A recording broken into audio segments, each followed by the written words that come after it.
It's time to join your host, Jean-Francois Gemme, founder of List Building Anonymous, the 12-step program for building a profitable online business, and the only podcast which delivers A to Z strategies from the online trenches and experts straight to you.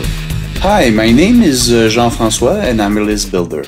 I want to welcome you to today's episode where we'll go over the step 10 of the 12-step program for building a profitable online business.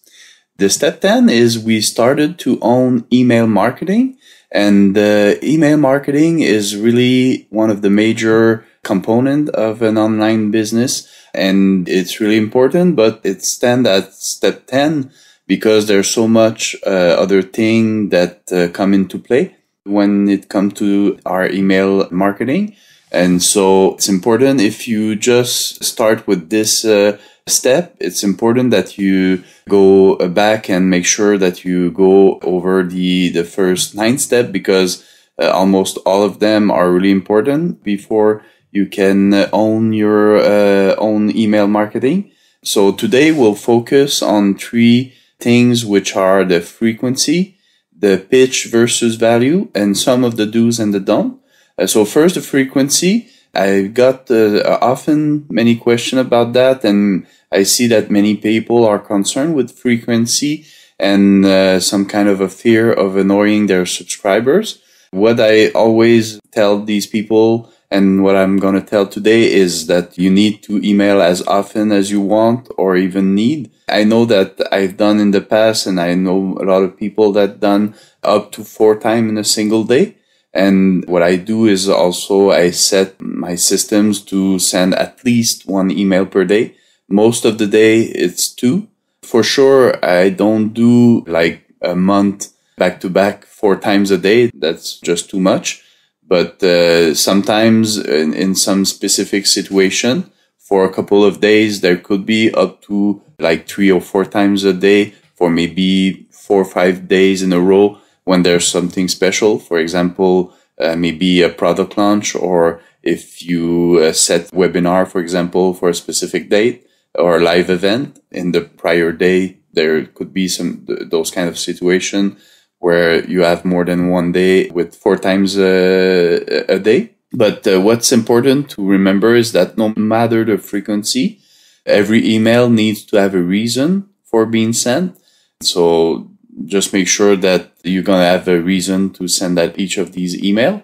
The other thing also in the frequency is that I know people are concerned with is the unsubscribes. What I always say and what I always look for is that unsubscribe is a good thing. It means that the email hit on some emotional chord. And often what I've seen in my experience is that often emails that get the most unsubscribed are also the one that get the more opens. So for me, it's a good sign when I get unsubscribed in an email. There's a reason, and those emails also yield the more opens. Second thing in email marketing is the pitch versus value. So there's many school of thoughts about that. I know that some people, they say that it needs to be value pack and you need to send a lot of content. So for me, it's a false belief. Of course, every email should contain value, but not in the form of content, but infotaining way. So that means that through entertaining the readers with story, the teaching part needs to focus on the why things need to be done rather than the how to do those things. The how to normally is what people will pay you for. So you need to cover the concept, the principle that you want to teach, but in a way that where you tell why it's important to do those things rather than the how to do it. And the last thing is the do's and the don'ts. So for today, we'll focus because there's so much of them throughout email marketing. So today we'll focus on the subject lines. So the first thing that is important in the subject line is to make sure that it's not too long. So ideally, no more than 7 words. Sometimes it could be more than that, but most of the time it's better to keep it at the maximum 7 words or even less. And for sure to inject some curiosity.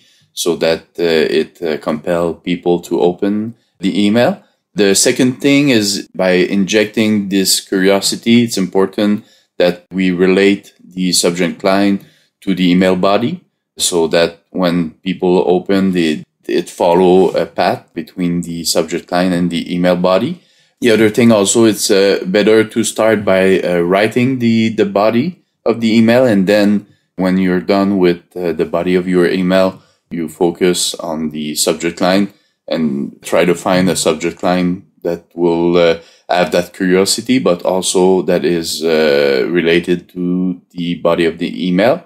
Really important to not do is using misleading subject line. So I still, as of today, see that often in some email I receive myself, is that there's a subject line, for example, that would say something like, claim your commission, or here's your login information.